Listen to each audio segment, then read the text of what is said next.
ಕೇಂದ್ರ ಸರ್ಕಾರದ ವೇಕೆನ್ಸಿ ಯಾರೆಲ್ಲ ಕಾಯ್ತಾ ಕುಳಿತಿದ್ರು ಅವರಿಗೆ ಗುಡ್ ನ್ಯೂಸ್. ಅವರಿಗೆ ನೋಟಿಫಿಕೇಶನ್ ಹೊಡಿಸಿದ್ದಾರೆ.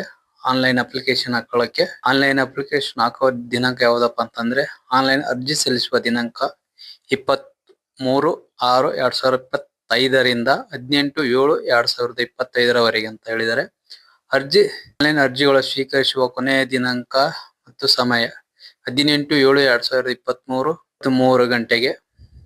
ಆನ್ಲೈನ್ ಪಾವತಿ ಕೊನೆಯ ದಿನಾಂಕ 19/7/2025 23 ಗಂಟೆಗೆ. ನಮೂನೆ ತಿದ್ದುಪಡಿ ಮತ್ತು ತಿದ್ದುಪಡಿ ಶುಲ್ಕ ಆನ್ಲೈನ್ ಪಾವತಿ ವಿಂಡೋ ದಿನಾಂಕ 23/7/2025 ಟು 24/7/2025 3 ಗಂಟೆ.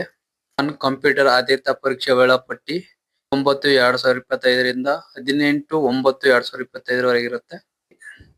ಕಂಪ್ಯೂಟರ್ ಆಧಾರಿತ ಪರೀಕ್ಷೆ ವೇಳಾಪಟ್ಟಿ ಫೆಬ್ರವರಿ-ಮಾರ್ಚ್ 2026 ಆಗಿರುತ್ತೆ. ಇದಕ್ಕೆ ಟೋಲ್ ಫ್ರೀ ಸಂಖ್ಯೆ ಕೊಟ್ಟಿರ್ತಾರೆ ಮಾಡಿ ನಿಮ್ಮ ವಿಚಾರಿಸಬಹುದು.